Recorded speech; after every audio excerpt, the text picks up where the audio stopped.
Okay, Patricia says the prophecy says that at the time of the Antichrist, we are coming out of the EU.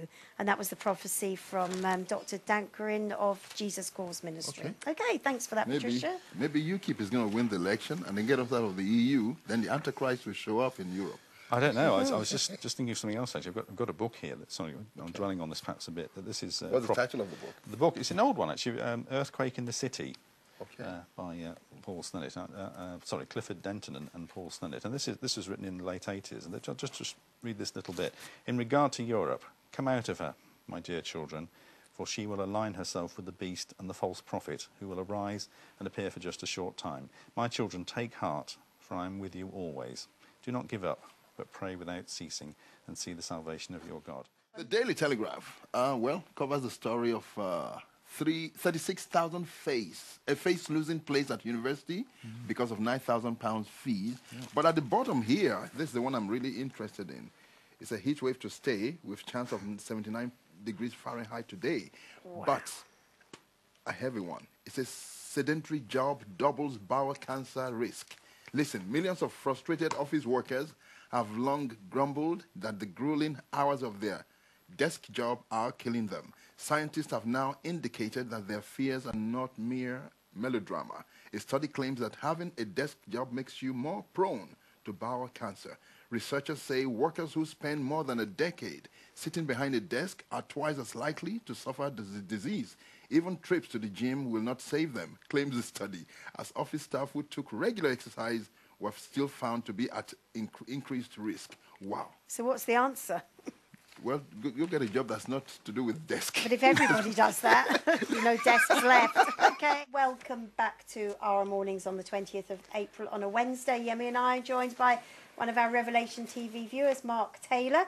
And we do welcome you, Mark, into the studios. If people have just joined us, as they often do, at 11 o'clock in the mornings.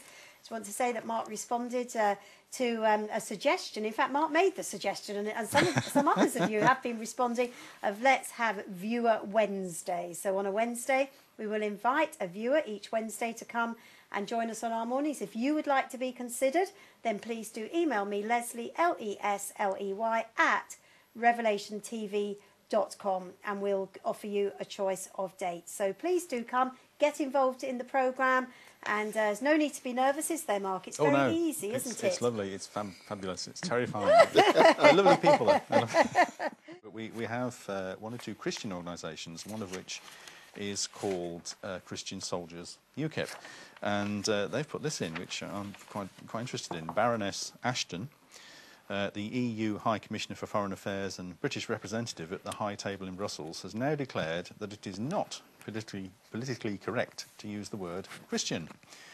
And apparently this is after they've had a debate. We'll just read this up. At a meeting of the EU foreign ministers, they failed to agree on a condemnation of sectarian attacks over the Christmas period that targeted Christians in Europe. Sorry, in Egypt, in Europe, what am I saying? In Egypt and Iraq. Talks ended angrily.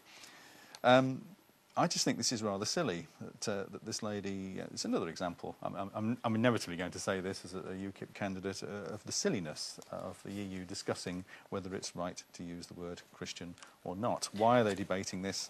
It's none of their business. Yeah, exactly.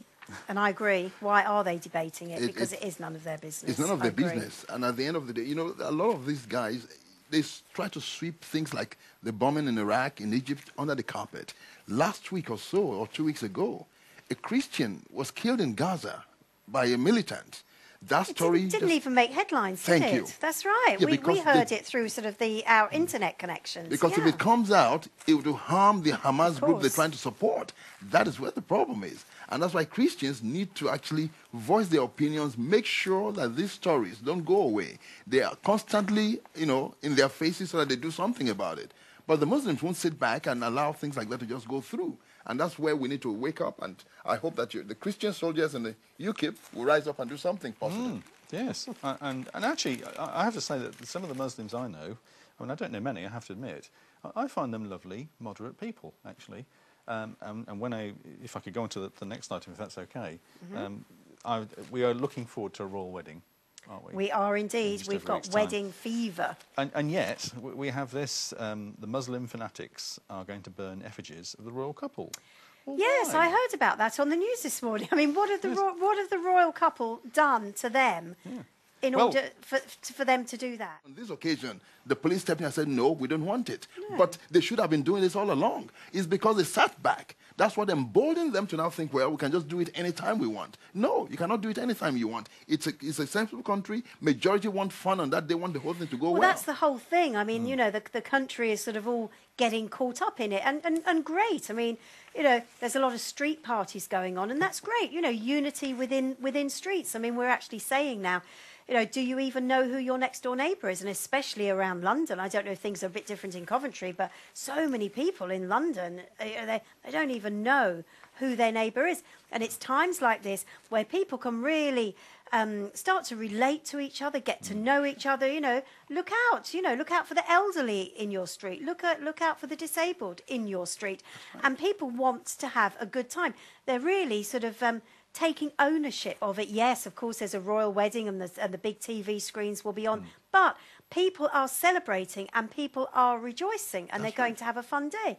And do we really want this? Does anybody want this nonsense? No. And what makes it even terrible is when you have politically correct health and safety crazy guys in the community trying to ban parties. I know, exactly. Don't know what they'd have done on Victory Day. Derek says, thanks for bringing into our homes national and international news from a different point of view. As a Christian, we should all try to support any serious person who should be out there to make a difference in our modern day politics. But I'm afraid the political correctness that it's been shoved into our throat may prevent people from knowing what your guest stands for. Brother Mark, don't allow anyone to discourage you, even if you lose the election. Keep the fire burning, according to Pastor Yemi, from Derek. And thanks very much for sending that in, Derek. Thank you. Excellent, Amen. thank you. Very much. I will. But also, in sharp contrast, we've got one here who says, UKIP policies are not holy in any way.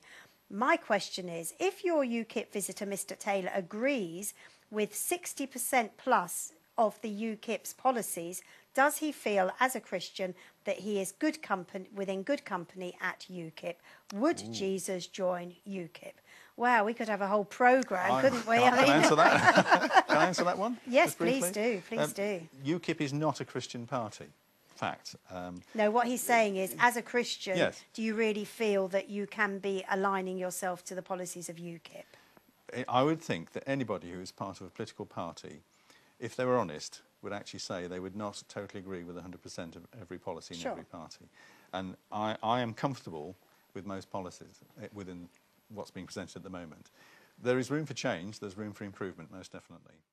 It's like the other political parties, like the Conservatives, the Labour.